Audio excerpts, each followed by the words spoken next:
Ya sudah, kita kembali menerusi Ramai Pagi dan seperti kita janjikan, kita akan mengikuti satu segmen iaitu Si Maibi Sai Tahtu di mana kita berbicara mengenai dengan ibu bapa helikopter. Dan alhamdulillah Muammar ya, pagi ini telah pun yang kita berada, kita menjemput tetamu undangan kita iaitu Yang Mulia Tuan Rusli bin Bujang iaitu konsultan tingkah laku. Jadi Assalamualaikum Tuan. Waalaikumsalam warahmatullahi wabarakatuh. Alhamdulillah, apa khabar? Alhamdulillah baik, Muammar. Apa khabar? Lama tinggal jumpa. Ya, itulah yang ini rasanya kali pertama saya berjumpa dengan Tuan pada tahun ini. Namanya rezeki. Rezeki. Alhamdulillah ya. Baik, Tuan, memang satu tajuk yang cukup menarik Ya. ni. Ibu bapa helikopter. Apa ada dengan helikopter hingga ia dikaitkan dengan ibu bapa ini? Mungkin dapat dikongsikan. Okey. Betul lah, Muammar. Di tajuk ini saja kira sengaja je lah untuk memancing. Ya, untuk membuatkan dia berfikir.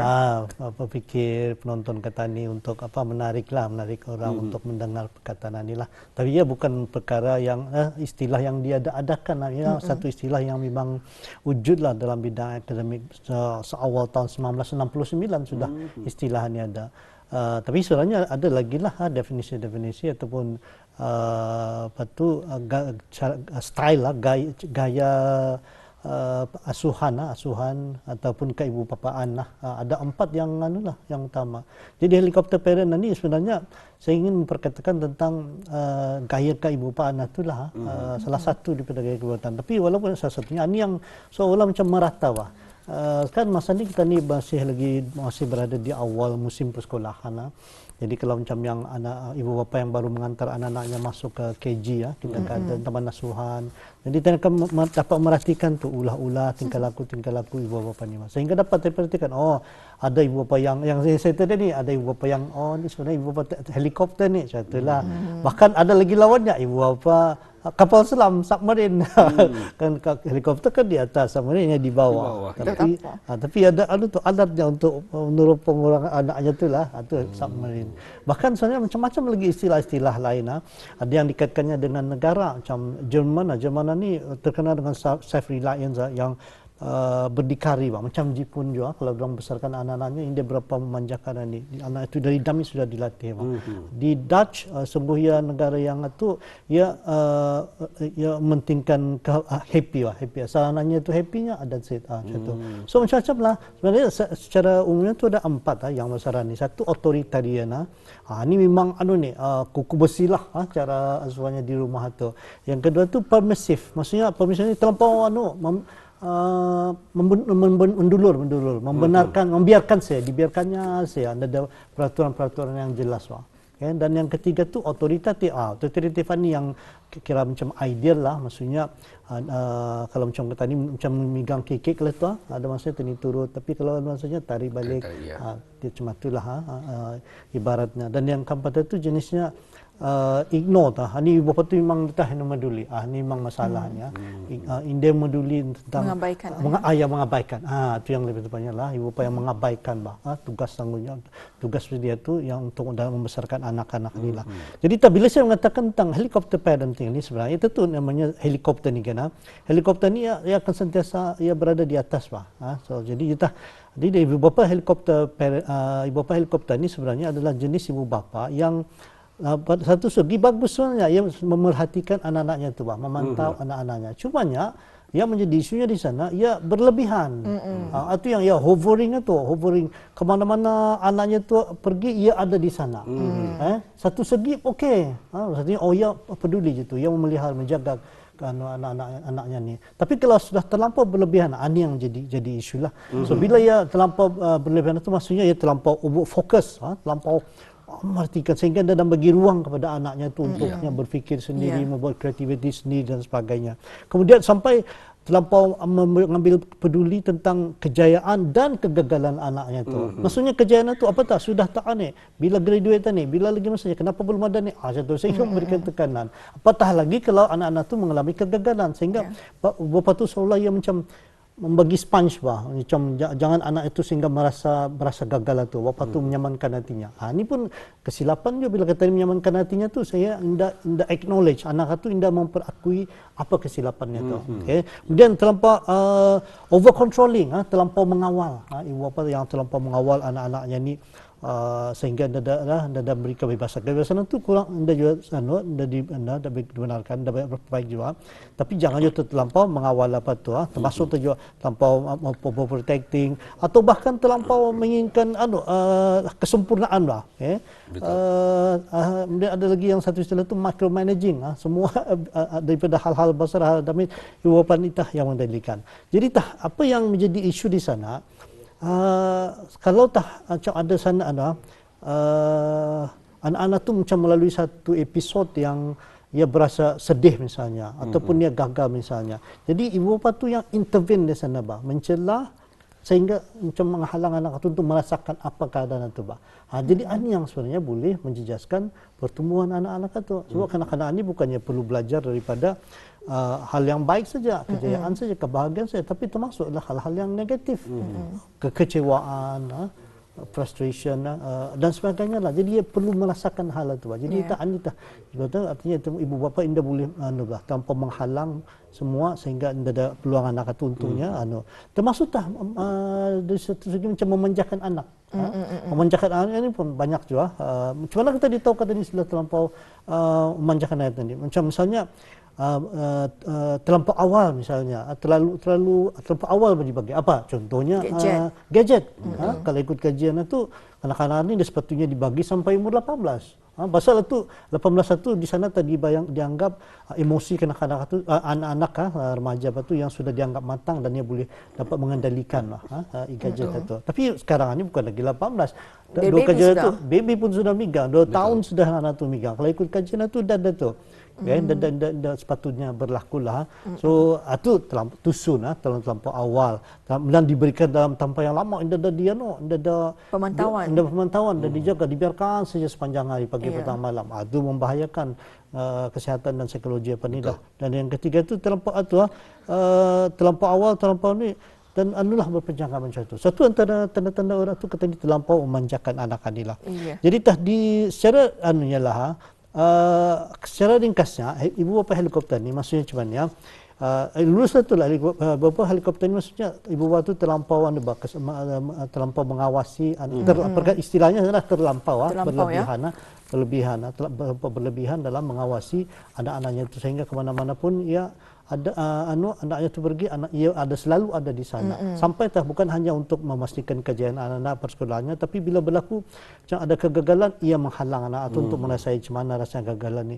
Dan kalau ia di sekolah macam kata bully lah misalnya, instead dia cuba mendorong anak itu untuk menyelesaikan sendiri, ia sendiri yang mencelah, ia mencampur sehingga anak-anak itu tidak mampu untuk belajar sendiri untuk menangani cabaran isu-isu yang ada dalam kehidupannya. Jadi itu yang dimasukkannya apa yang dirujuk mengenai dengan ibu bapa helikopter ini merujuk kepada gaya ibu bapa sebenarnya ya.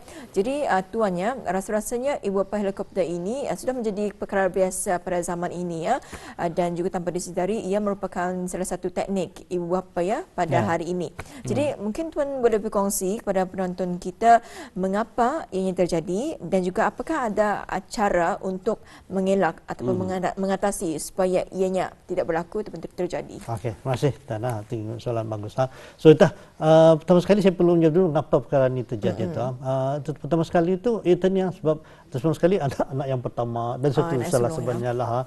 Jadi ibu bapa tu bila of course lah ibu bapa ni memang ia akan memikir tugas sebagai ibu bapa sebenarnya satu tugas yang cukup berat, kompleks lah sebenarnya lah. Pasal tadi memperhatikan banyak segilah diperhatikan itu, memperhatikan ia kanak-kanaknya dalam masa yang sama untuk mempersiapkan ia untuk mengarungi kehidupannya ini sampai dewasa. Jadi pada segi itu di sana tahu kata ni macam-macam dalam kepala ni. Jadi ada salah satunya tu tentang akibat lah. Ibu bapa ni risau, ingat macam mana akan berlaku ni akibat kalau anak-anaknya ni saja dibiarkan. Habis saya contoh kalau saya perhatikan di kawasan sekolah itulah, jadi ibu bapa ni macam sampai memegang bagnya tu, menyikut beg anaknya tu. Sepatutnya anak yang menyikutkan tu beg tu. Pasal biar yang membawa beg itu. Bagus sebenarnya. Tapi itu ada macam kasih sayang, itu yang mungkin boleh berkatakan kasih sayang berlebihan itu. Padahal itu masanya anak itu untuk belajar untuk memikul beban atau beban sih beg ni maksud saya ni. Cuma ini rasanya baik supaya tahu. Jadi dia belajar di sana. So artinya yang pertama ni ibu bapa tu ingaukan keadaan masa depan anaknya ni lah. Sehingga kita yang melakukan macam tadi megang beg menyeberang jalan tu perlu kan. matikan dan sebagainya. Itu di sini macam ada istilah-istilah lain. Saya dulu pernah bayangkan juga. Selain daripada istilah helikopter dengan kapal selaman itu, ada lagi dua istilah sebelum yang pernah saya gunakan. Misalnya ibu bapa dulu macam itik, dan anak-anaknya tu, ibunya di depan, anak-anaknya tu di belakang, dan anak tu mengikut macam itu. Tapi yang kalau ikut kajian terbaru tu gajah yang sebenarnya yang lebih bersesuaian dengan zamanannya. Gajah kalau ia membawa anaknya tu, anak-anaknya di depan, ibu gajah tu akan berada di belakang. Jadi merhatikan. Itu yang pertama tadi itik ni itu macam helikopter parent ini. Gajah ni macam mana ni lah submarine parenting kan ibu bapa kapal selaman ni. Jadi yang tadi kenapa ibu helikopter parenting ni berlaku? Satu sebabkan diorang ni risaukan keadaan anaknya tu.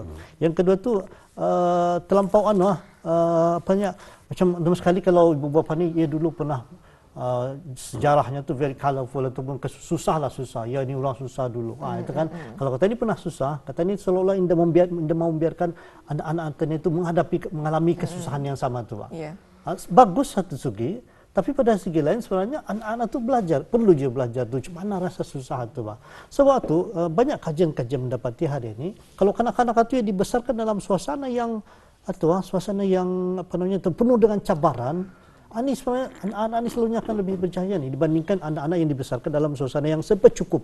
Sebab kecukupan itu side effect-nya tu yang menjadi malas, tidak ada resilient, tidak tahan uji. Tapi anak-anak yang iakannya pandai berdikari, pandai hidupnya katanya. So itu banyak sudah kajian mendapati itu. So kemudian dan juga kadang-kadang disebabkan oleh tekanan rakan-rakan sekelilingan ni, kenapa ibu bapa tu macam tu, ni sehingga ibu bapa ni macam ambil dia bagi di projek, cikgunya bagi projek di rumah. Sekali masa kata ni COVID ni kan ada kan tu, tapi berapa banyak yang sebenarnya dibuat oleh sendiri, oleh anak. Kebanyakan itu dibuat oleh ibu bapa sehingga lebih luar biasa. Lawa kali, tapi yang ada belajar itu ibu bapanya. Kenapa ibu macam tu? Untuk memberikan yang terbaik untuk anaknya, tapi anak yang dah belajar. Itu pun termasuk dalam helikopter parent. Artinya helikopter parenting ni, ibu bapa helikopter ni, seolah ia di sana cuma terlampau fokus kepada result, kepada grade, martahan ni sebab itu yang balik-balik dipikirkannya.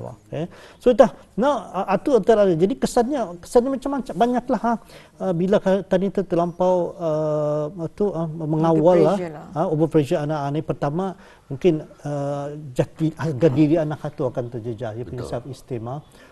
Sudah yang besar pada dia dulu, bapa mamanya membuatkan dia, tiba-tiba yang bapanya dah ada misalnya dia pandai. So saya ada harga diri. Yang keduanya tu keyakinannya tu pun akan menurun, kerisauan, rasa risaunya tu menurun. Tapi dan yang salah satu yang paling generasi hari ini ada rasa entitlement, macam ia merasa ia layak, ia berhak, tapi ia tidak berusaha ke sana untuk mendapatkan perkara itu.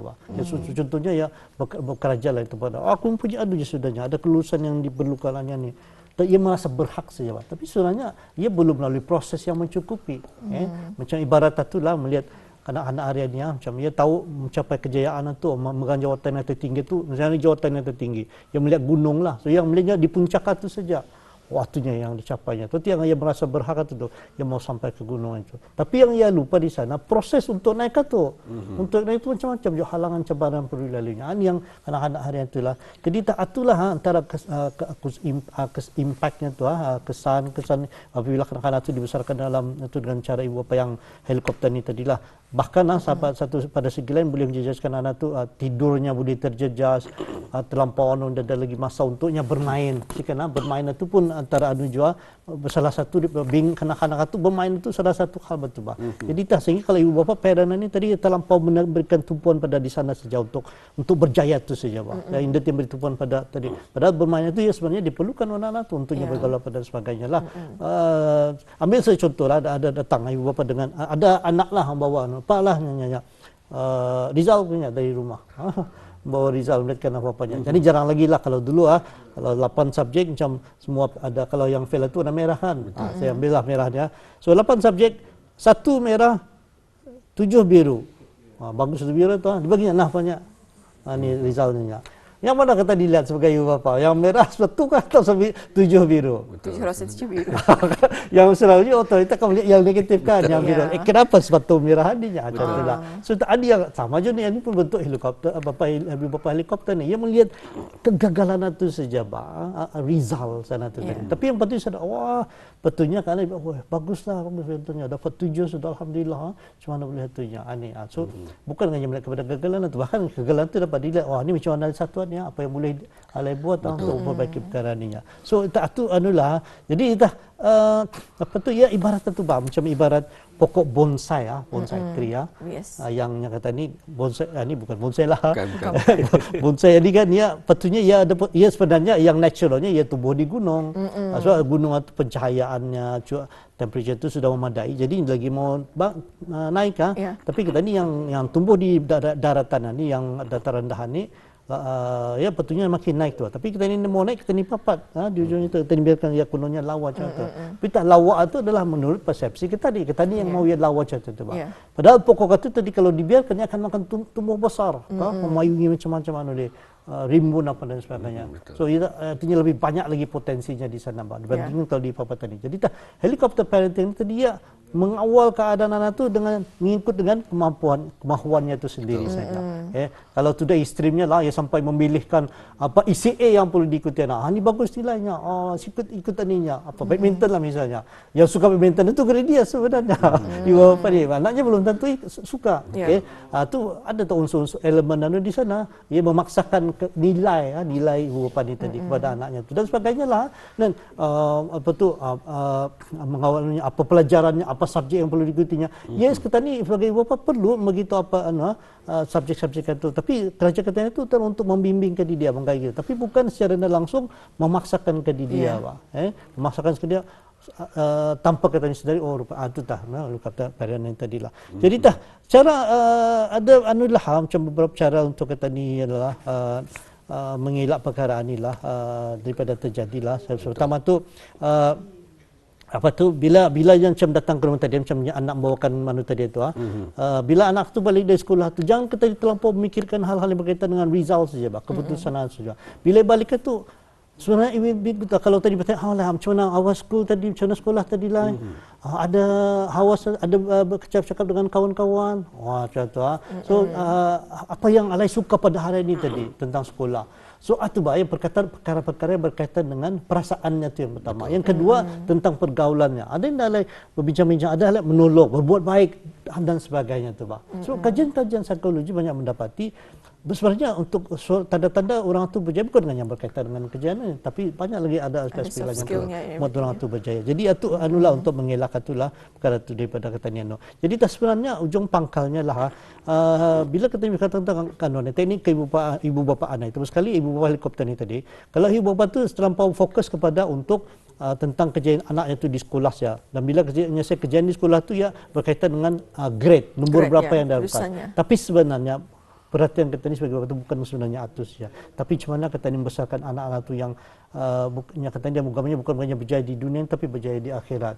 Kemudian membesarkan anak tu dengan penuh kasih sayang dan memberikan tanggungjawab ada interaksi di sana. Itu yang anunya lah untuk baik, alhamdulillah cukup padat dengan penjelasan daripada narasumber kita. Namun tuan, kalau kita lihat zaman sekarang ini, kalau dahulu mungkin pun tuan Ampit juga merasai juga kalau dulu bukan saja menggoreng telur ni, tapi menyiang ikan, memotong ayam dapat kata dibuat. Zaman sekarang ini menjarang nasi pun indah pemandai.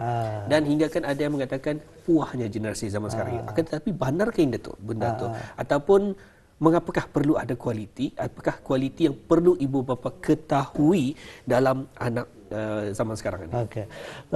Kalau masa pajak saya suka bandar ya topik yang dimakan nanti tadi tu generasi kita tadi dulu dengan generasi hari ini. Kalau dulu tu kita ni gidami sudah megang pemarang, naik pokok, memakan api, yang hari ini berapa. Tapi ada satu sebenarnya ada pros and cons-nya lah sebenarnya lah. Jadi kita ni dah terlampau boleh menyanjung generasi kita ni. Generasi hari ini digital natives ni kan yang lahir sebenarnya sesuai untuk zamanan ni. Kita ni sesuai dengan zamanan tu. Tapi yang ingin kita perkataan itu supaya generasi hari ini jangan terlampau mengetepikan aspek-aspek kemanusiaan ini tadi bah. Kayak yang aspek interaksi, survival skills apa ni, itu yang kita ni inginkan.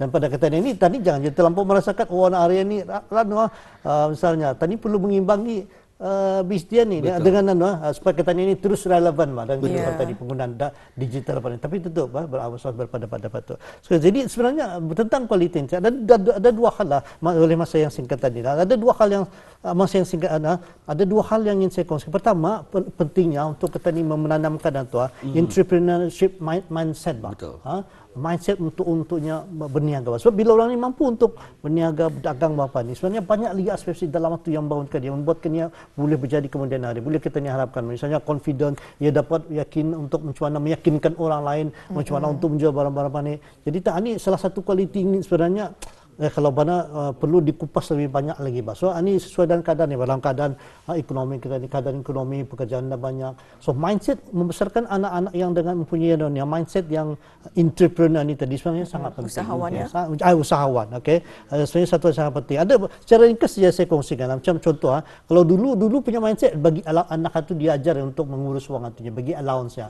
Tapi kajian terbaru ni dia lagi berapa menyuruh bagi allowance atunya. Instead bagi allowance di orang ni macam beritahu dia melakukan sesuatu untuk mendapatkan itu. Kalau ia kata tadi kan ikut belayar, nyoba ke belayar ni bulan depannya Singapura nya, mau ikutnya. Jadi tadi suruh you have to work so dapatkan duit sendiri macam mana kita pandai terkenal untuk tadi itulah untuk mendapatkan sendiri itu satu. Yang kedua kita ni bagi yang macam ajaran-ajaran kalau yang melakukan sesuatu kita ni macam ada tanggungjawab bagi love and choice yang muka tabir apa dan sebagainya, kita ni bagi ganjaran-ganjaran kewangan apa tu. So sehingga dapat membesar dengan mindset macam tu lah. Itu yang pertama lah, pentingnya kita ni harian ni selain daripada pendidikan di sekolah apa tu, ada entrepreneurship mindset tadi satu orang yang sangat penting pada masa ni, keadaan menangkan keadaan pada masa ni lah.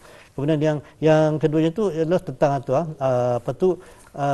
resilience, daya tahan. Ini yang keduanya tadi entrepreneurship mindset. Yang kedua tu resilient, pentingnya kita bersama dengan daya tahan. Ini yang ada kaitan tentang helikopter parent tadi. Jadi kalau ibu bapa tu mengambil segala-galanya daripada anak-anak itu, sehingga dia beri peluang untuknya merasai semua kegagalan, kekecewaan dan sebagainya tu kita ni secara tidak langsung kita akan membesarkan anak yang punya daya tahan yang tinggi ni tadi. Jadi sebagai ibu bapa ni kita dibagi peluang pada anak-anak tu untuk merasai semua, bukannya merasai yang kebaikan, kejayaan, tapi termasuk juga hal-hal yang berkaitan kegagalan pada sebagainya. Ini berguna untuk menjadikan dia individu yang mempunyai daya tahan yang tinggi, resilient, resourceful untuk menghadapi kehidupannya masa akan datang. Terus dalam 10, 20 tahun, 30 tahun akan datang, dia orang akan menghuni dunia ni, Brunei ni, kita ni dah tahu di mana lagi. Saya mudah-mudahan dengan persiapan macam itu, kita ni akan mampu untuk mempersiapkan generasi kita ni yang mampu untuk membangunkan negara kita dengan lebih baik lagi, insyaAllah ya.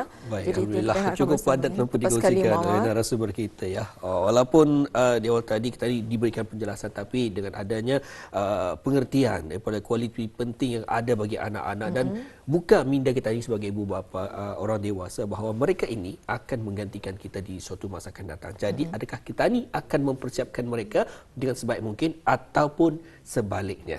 Iya, jadi itu yang mengenai dengan segmen Bisai Tatu, iaitu mengenai dengan ibu bapa helikopter. Cukup menarik sekali sebenarnya, di mana kita ni lebih kepada cara gaya ya keibubapaannya dalam mendidik dan juga menjaga anak-anak. Pun kita ucapkan ribuan terima kasih kepada tetamu undangan kita, iaitu Tuan Rusli bin Bujang, iaitu konsultan tingkah laku. Terima kasih Tuan, cukup menarik sebetulnya segmen kita pada pagi ini, iaitu mengenai dengan ibu bapa helikopter. Dan rasanya 2 minggu akan datang kita akan bersua lagi dengan topik dan juga tajuk yang lain pula ya. InsyaAllah. InsyaAllah. Assalamualaikum Tuan. Waalaikumsalam warahmatullahi wabarakatuh.